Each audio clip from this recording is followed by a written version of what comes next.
Welcome back. My name is Dr. Carl Baird, and today I'll be showing you the top 5 mobility exercises to help with overall joint pain. So if you just go to YouTube or Google and type in mobility exercises for X, Y, and Z, you're going to find hundreds of different exercises for you to try, when really what we need to do to be effective is just pick 1 or 2 exercises for each area and be consistent with them. And so what I wanted to do with this video is really simplify things, give you 5 exercises that you can use to improve your overall mobility where it matters most. So let's go ahead and get started. The first area that we want to mobilize is going to be your thoracic spine or your mid-back. When you're tight in that mid-back, that can contribute to things like neck pain, shoulder pain, and even low back pain. So these first 2 exercises will focus on that. First one is going to be the foam roll extension, which is going to feel really good if you sit at a desk for most of the day. You're going to put the foam roller perpendicular to your spine and start just above or below your shoulder blades. So we don't want to get into the mid or the lower back. That's going to cause more issues and more pain. So I'm right below my shoulder blades.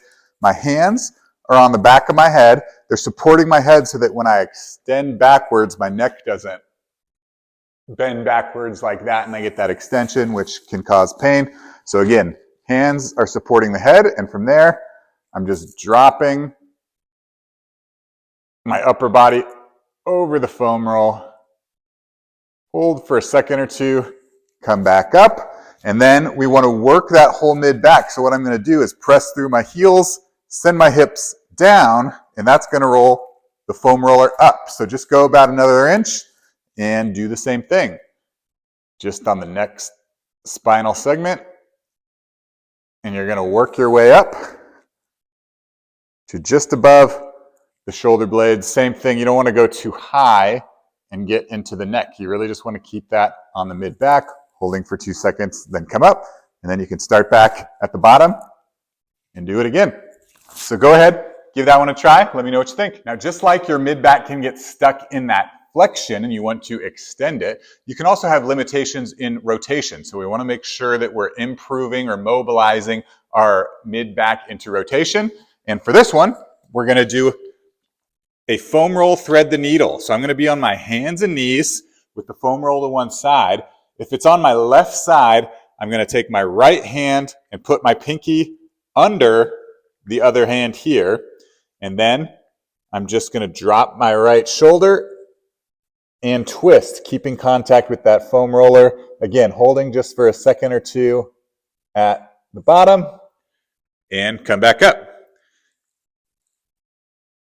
And with each round, you try to sink a little bit deeper into it. Again, when you're mobilizing, you really want to get to that end range and really push it, because that's where you're going to find the most improvement.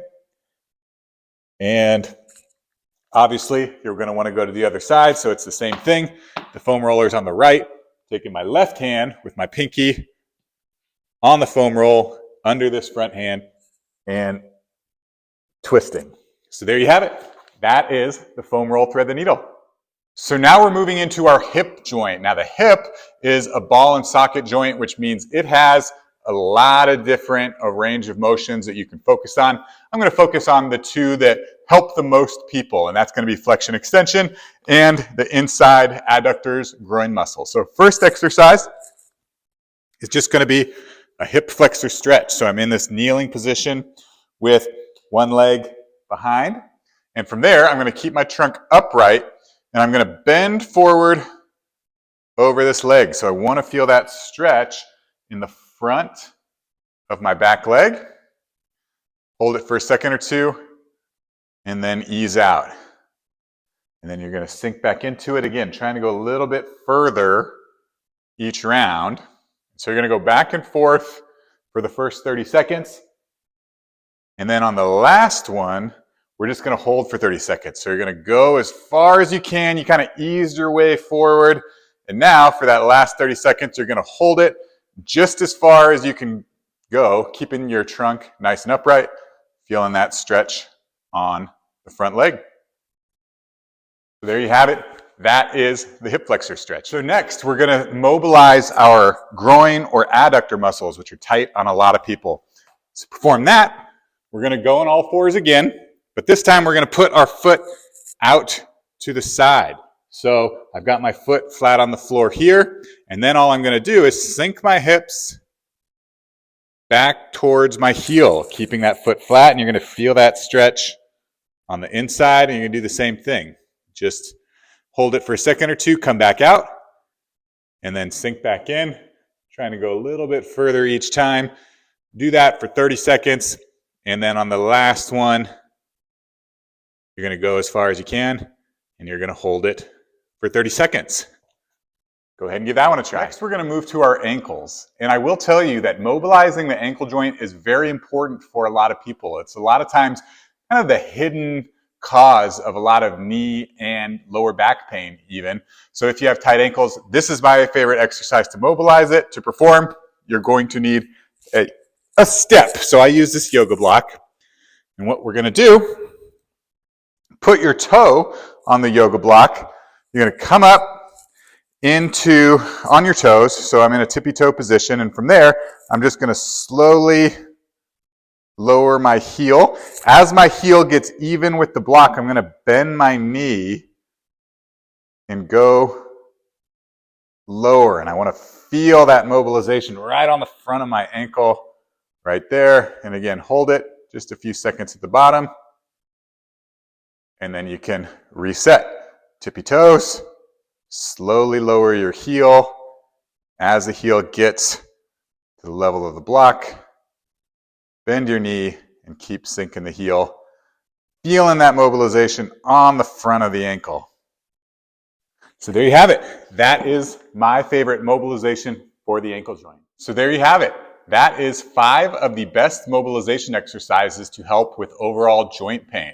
Now remember, if you really want to be successful at improving your mobility to limit impact on your joints, you want to focus on the most important areas, which for most people is going to be your mid-back, your hips, or your ankles.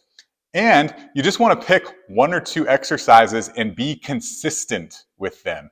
You don't necessarily need to try 20 different exercises. Stick with 2 that you really like and do them over and over and over. And that is the best way to improve mobility to ease joint pain. So go ahead and give that a try. As always, if you have any questions, leave them in the comments below. Hey guys, it's Dr. Carl Baird here, and I wanted to thank you for watching our previous video and supporting our channel. Now, if you're somebody who's looking to build strength to solve joint pain, keep active, and maintain your lifestyle as you get older, be sure to subscribe to our channel to watch all of our new videos. You won't find it anywhere else.